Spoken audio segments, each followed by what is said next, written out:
In the name of the Father, and of the Son, and of the Holy Spirit. Amen. The Orthodox Church has many saints, and we know some of them better than others, and sometimes we focus upon the ones with the big names. So, for example, we have saints that were kings and queens, such as Constantine and Helen, that occupied the highest pinnacle of civil authority and to some degree spiritual authority in the church as well, by influence. We also have great scholars, like St. Basil the Great, a very scholarly man. Were he not to be a Christian, he would have probably have been a tremendous philosopher of his day. His education was impeccable, and God took his amazing education and gifted mind and unleashed it upon blessed the church with such a mind. So we honor many people who were as saints who had great minds. We have great soldiers and generals, such as one of the soldiers is one we see here, St. George, a soldier, or the Theodore, the general. So if we honor them, who were the general Pattons of their day, or the Dwight Eisenhowers or the Douglas MacArthurs of their day. We honor them not only for the power, the military power that they commanded, but also for the holiness of their life. We have doctors. We have Cosmas and Damian, who are honored because they were skilled in the arts of medicine. And so they took their medical skills and used them in the service of not only the body, but also the mind. And so we honor them for the skills and abilities that they had. We have people of every conceivable walk of life. And we often tend to focus on the big ones, the mighty ones. We have patriarchs of Constantinople. We have tremendous numbers of people who had great high positions in the societies at the times in which they lived. But today we are reminded that you don't have to be a powerful person, a gifted person, a giant in your field. You don't have to have the scholarship of St. Basil the Great. You don't have to have the preaching skills of St. John Chrysostom. You don't have to be a great doctor like Cosmas and Damian. You don't have to be a great general such as Theodore, a great soldier such as George. You don't have to have endured horrific martyrdom as many of our saints have. You don't have to be a great priest. You don't have to be a high-ranking bishop. The saint we honor today was about as humble and as simple as they come. If you we reviewed the story of his life last night briefly with St. Efrosynos. He entered into the monastery in Mount Athos, and he had no skills to speak of. He was not particularly bright. He was not particularly gifted in any particular earthly way. But yet, he had, despite his simplicity, he had a wonderful, well-cultivated, well-established, constantly being renewed relationship with God in prayer, in fasting, and all the basic things that monks and really all of us should do to some degree. And so, because he had so few skills, they put him in the kitchen. They thought, well, if he can't write icons, because he can't write, and he can't sing, so he can't be in the choir, and he doesn't know anything about growing plants, he'll kill them all. So where can he do the least damage? Well, if he doesn't poison us all, I think we'll let him try his hand at cooking. Maybe he can do that. I can imagine, kind of in my mind's eye picture the gathering of the abbot and the senior monks saying, what are we going to do this guy? He can't do anything. So they put him in the kitchen. And I imagine the other monks were saying, watch this guy.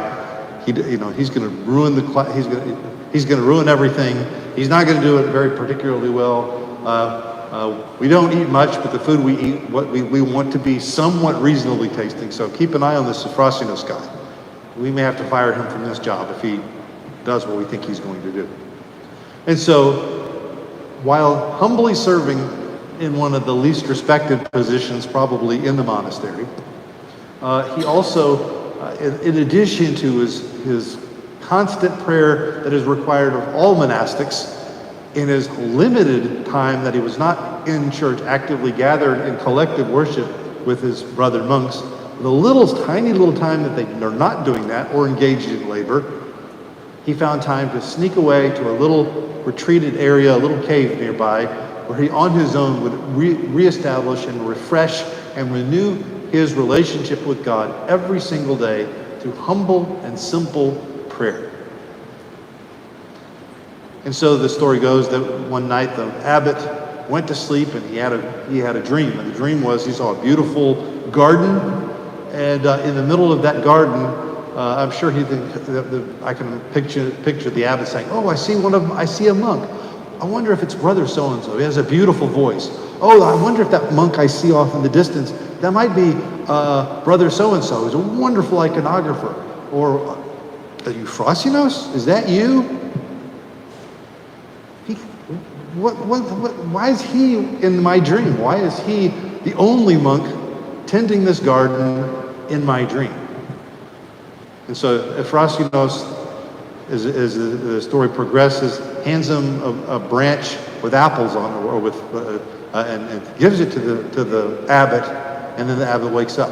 And when the abbot wakes up, he is holding that very same branch with the apples on it that was received in his dream. So that was something of a miraculous gift to him. It wasn't just a dream, it had tangible, real results from it. And that's what we see in his icons, holding that branch with the fruit on it. Now, what does this tell us? What can we learn from this? How can we apply this? When I was wrestling with becoming Orthodox as an adult, younger adult, and I wasn't sure about this, it was very different than what I was raised with, but I do remember one moment that I visited an Orthodox church, and it was a lightly attended service. It was probably a Vespers. I believe it was a Vespers. And not too many people there, very humble surrounding, not a beautiful temple like this. This was very small, about the size of a two-car garage. And I walked in, and there was an elderly woman there, and she had her veil on her head, and she was lighting the candle, and I watched her. And she seemed to be very on in age, and she had her eyes closed, and I could see her lips moving. I could not make out what she was saying. She was the only person other than the priest that was and the chanter. And I watched her, and I had never seen before this Orthodox custom of people coming in, lighting a candle, placing it in the sand, and then saying a brief prayer, and then entering into the house of God. I had never seen that before. So this was something that was new to me. Nothing I had ever been like that. But I watched that woman, and I could detect in her humility, and she probably at her age would not have passed any giant tests. Her brain might be a little bit slower, or her body might have been a little frailer. And but for this very person of humble position in life, I watched her simply light that candle and lovingly and faithfully recite a prayer and place that candle and bow her head and then enter into the temple. That was one of the most striking things that struck me in Orthodoxy. That was one of the things. It wasn't just that, but I sensed holiness in a way that I don't think I had ever sensed in any other house of worship in my entire life up until about that time of my life. And so when I did that, I thought, wow, that was incredible. You see the principle that we could call it the Efrosynos principle. God has a way of taking humble people who the world would look at as being completely trivial, completely unimportant, kind of castaways and not really very respected for whatever reason, and taking a person like that, but with their own intense personal piety and humility, offer their prayers in love to God. God takes that kind of situation and creates great things.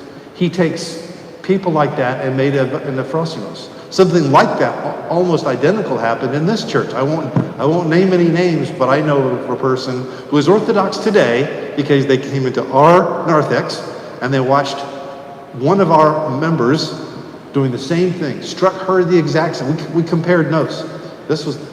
She said, I just came in and it was beautiful, and I saw a person lighting the candle and saying a prayer and hanging their head in prayer in humility and in love before they went into the service.